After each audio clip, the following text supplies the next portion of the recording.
And we are back to Channel 7 News. Our topic today, cheating. Everyone does it and everybody knows it. Here with us live today is Stephanie, who is out in the fields. Stephanie? Thanks, Rob. And now, for the truth uncovered on cheating.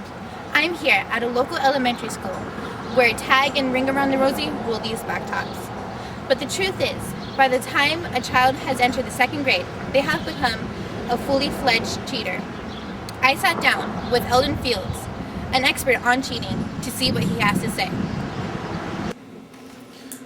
Stats show that pressure and parental expectation are the two main reasons for cheating. No matter what the age. I mean, teenagers, elementary school. Some forms of cheating are copying and informing others of tests that you've already taken. And the experts agree that the main goal should be to help the kids develop a stronger mind and character so they could use that later on in life. Thank you, Stephanie, for that enlightening story. Well, that will do it for tonight's news, but stay tuned for Dr. Phil right after this. Coming up. Let's do it. I want you to get excited about your life. Here we go, in 10. Stand by, camera 6. If it's happening now, we're going to deal with it now. Stand by, Dr. Phil. This is going to be a changing day in your life.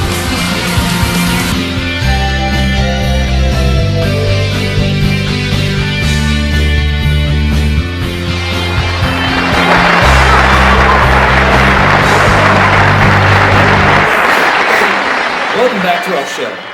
Today, I have Miss Ashley Weber, an expert on relationships. Now, Miss Weber, can you please tell me what your opinion is on cheating in relationships? Well, truth be told, everybody wants an epic love story. I want an epic love story. She wants an epic love story. Everybody in this room wants an epic love story. The sad part is not everybody gets one. And you know what? That is very true. But I should point out, cheating is always cheating. Doesn't matter if you're cheating medicine, if you're cheating in sports, or even cheating on your friends. It's one of the most lowest things you can do in life. Exactly. Let me use my colleague as an example, and I quote, "Today's meeting consists of a continuation of last week's couples therapy. Unlike last week, my boyfriend failed to show up to the session. He and I both know where he is at, and he's certainly not at his therapy session with me." Now, my colleague has informed me that she and her boyfriend are no longer together. Also, during the time of her relationship with her boyfriend, the other woman was aware of the relationship going on. And you know what? I think that is a very strong story, and it teaches us a lesson. Even though it may seem like this guy got away with cheating on his ex, really, he cheated on himself, because later on in life, nobody will look at him seriously. Because look, she told her friends that he cheated, and that just gives him a whole lower viewpoint in his life. Anyways, thank you, Ms. Weber, for being on the show. Thank you for having me. All right. Now, Coming up.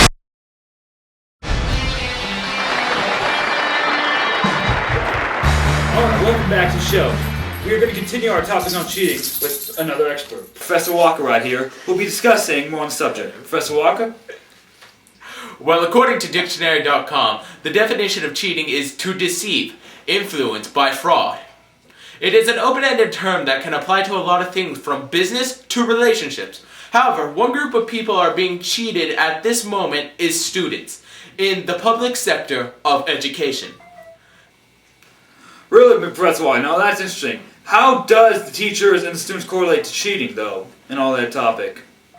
This is due to a crumbling system imposed by a bureaucracy of corrupt unions and people with positions that involve running entire school districts who claim school funds are not sufficient and therefore education is suffering. Sources show that the problem is not that the schools do not get the right amount of money, but rather superintendents' incomes are at unfairly high six-figure incomes and bad teachers are simply not fired. In other words, the wrong people do not get harmed. There are solutions, though, that can easily fix up this crisis, such as voucher programs and charter schools. Either way, this all has to do with being righteous versus being corrupt. So, what you're saying is that the very schools we send our children to are cheating also? That is exactly what I'm saying. Many parents entrust their kids to the schools in hope of a higher education, but what if the same teachers meant to give that education didn't provide it? The education all parents dream for the child is being taken away from their very grasp. Why, you might ask? The teachers' union. The teachers' union is similar to many other unions we see in modern America today, protecting the rights of the workers, providing equal pay and protection. But the teachers' union is different.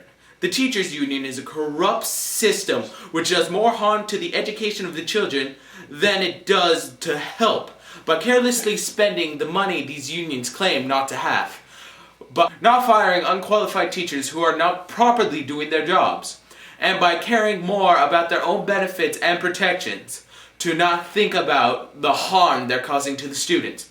Why must the education of young Americans be determined by the greed of adults? Bottom line, it shouldn't.